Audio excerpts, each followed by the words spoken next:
ألا من كنت مولاه. فهذا علي مولاه.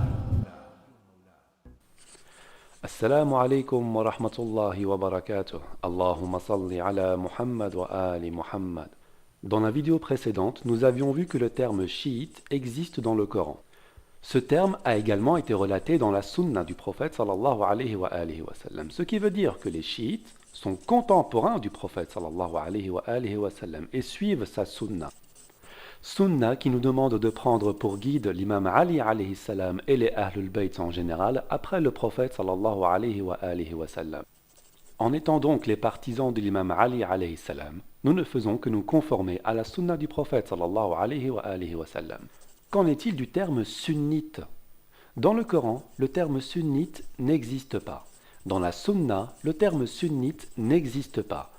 Pourquoi? C'est très simple. Le sunnisme est constitué de 4 écoles fondamentales. Pour être sunnite, il vous faut donc appartenir à une de ces 4 écoles.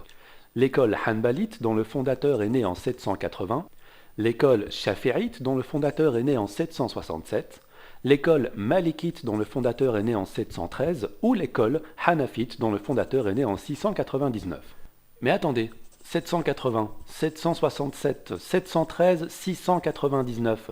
Le prophète sallallahu alayhi wa sallam est décédé en 632. Ce qui veut dire que Ibn Hanbal, Abu Hanifa, Malik ou Shafi'i n'ont jamais vu ni entendu le prophète sallallahu alayhi wa sallam. En plus, ils n'ont jamais vu ni entendu Fatima Zahra alayha salam, ni même Ali alayhi salam, ni même la génération suivante, Hassan et Hussein alayhum salam. Mais en plus, ils n'ont jamais adhéré à la pensée des Ahlul Bayt alayhum salam, qui était pourtant une obligation du prophète sallallahu alayhi wa sallam. Certains d'entre eux ont été les élèves de l'imam Ja'far al-Sadiq alayhi salam, 6e descendant du prophète sallallahu alayhi wa sallam. Mais ils ont néanmoins décidé d'ouvrir leurs propres écoles pour répandre une doctrine totalement opposée à la doctrine des Ahlul Bayt alayhum salatu wassalam.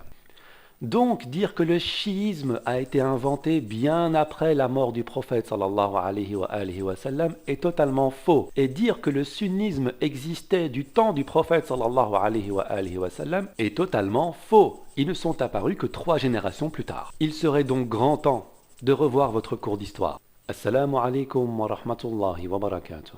Allahumma salli ala Muhammad wa ali Muhammad.